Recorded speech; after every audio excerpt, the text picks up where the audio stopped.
In this video, we're going to look at the formal definitions of addition and multiplication modulo n and show that they are well defined. To get started, I'm going to let n be a fixed positive integer. And I want to define a multiplication and an addition on the equivalence classes for the mod n relationship. So I want to think in terms of how do I want to add the equivalence class containing I and the equivalence class containing j. And the formal definition is I'm going to look at adding I plus j together, and I want to find its equivalence class. The multiplication is defined similarly. If I want to look at the equivalence class containing I and multiply it by the equivalence class containing j, what I want to do is I want to multiply I and j together and then find the equivalence class of I times j. It's important to understand that we traditionally write this in a much more informal fashion. We usually shorten the addition to I plus j is congruent to k mod n when the equivalence class of I plus j is equal to the equivalence class containing k. And for the multiplication, we usually write I times j is equal to L mod n when the equivalence class containing I times j is equal to the equivalence class containing L. Now, one problem that we have to deal with in these definitions is that there's more than one way to write a particular equivalence class, and that begs the question of whether or not these operations are actually well defined. So, are these operations on the equivalence classes well defined? So what that actually means is this. If I know that the equivalence class containing A is equal to the equivalence class containing B, and I know that the equivalence class containing C is equal to the equivalence class containing D, are the sums of the two equivalence classes of A plus C equal to the equivalence class of B plus D, and is the equivalence class of A times the equivalence class of C equal to the equivalence class of B times the equivalence class of D. So we need to know whether or not these two things are equal before we can say that our operations are well defined. So let's actually look at these two questions separately. Is modular addition well defined? And I want to set this up very precisely.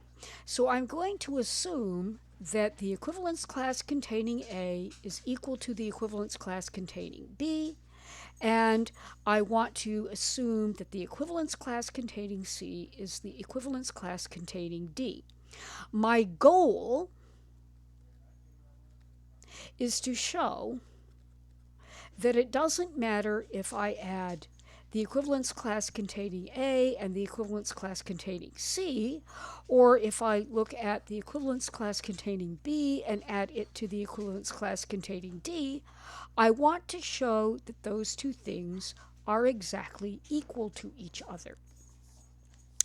To show this, what I want to do is I want to realize that that particular hypothesis, that the equivalence class containing A is equal to the equivalence class containing B, implies that A and B are congruent mod n, and that implies that A minus B can be written as something that I'm going to call Q1 times n. This second hypothesis, that these two equivalence classes are the same, says that C and D are congruent mod n, and that says that C minus D is equal to Q2 times n. Now, I also know a couple of other things. I know that I want this sum to be the equivalence class containing A plus C. And I want this sum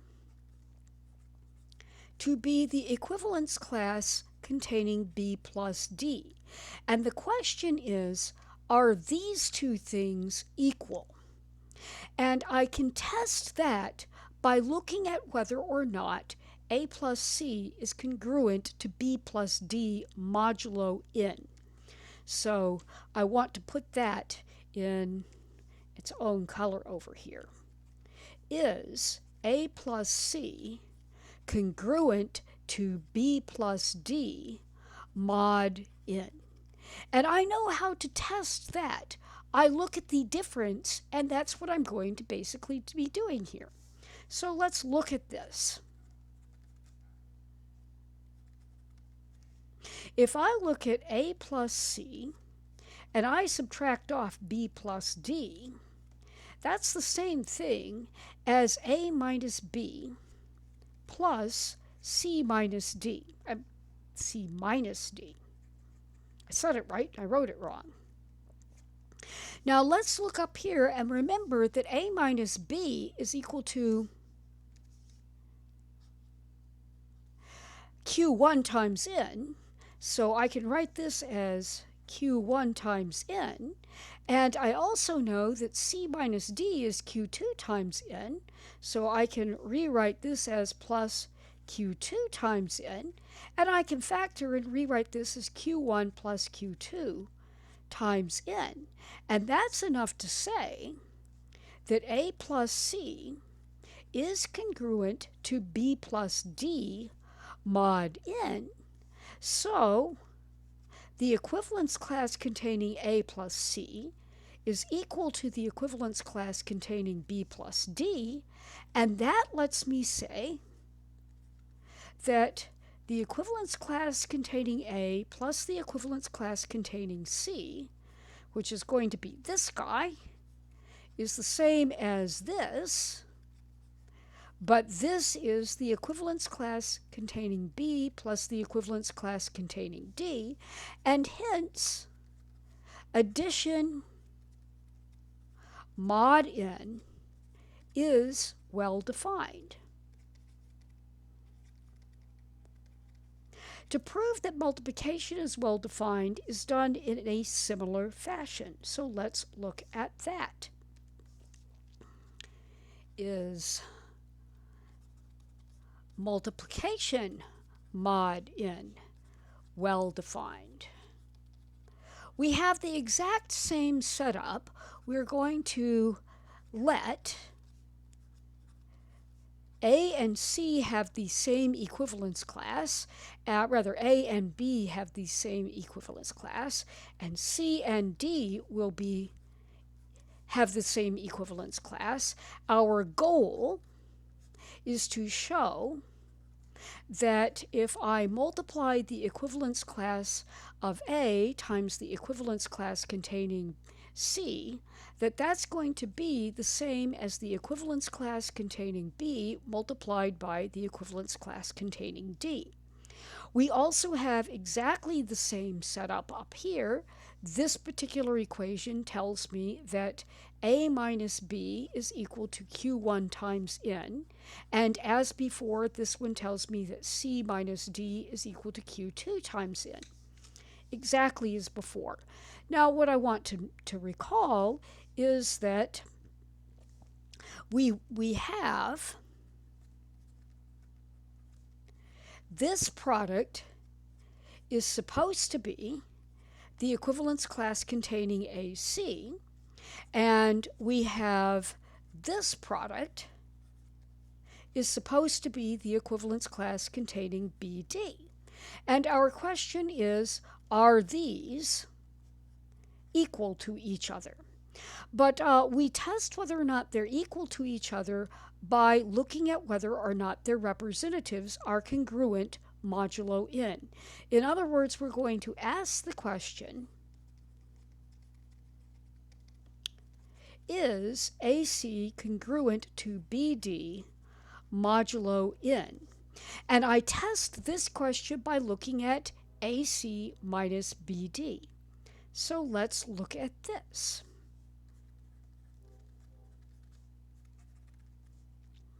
AC minus BD.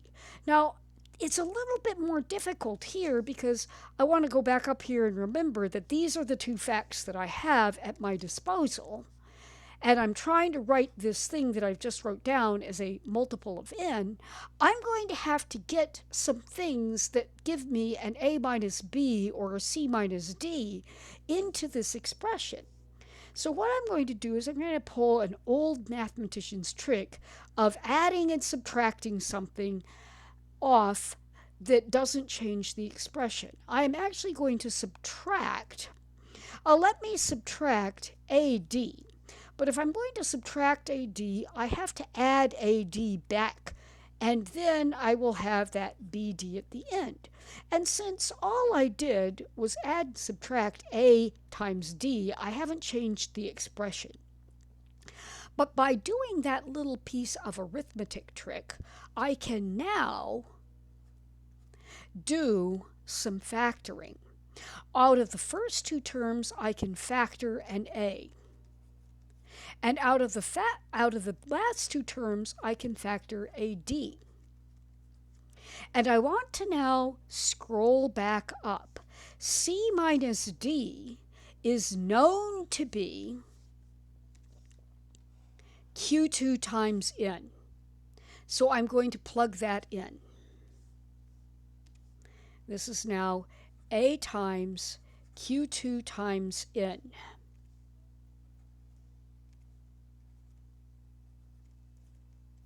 And A minus B, if I scroll upwards, A minus B is known to be Q1 times N.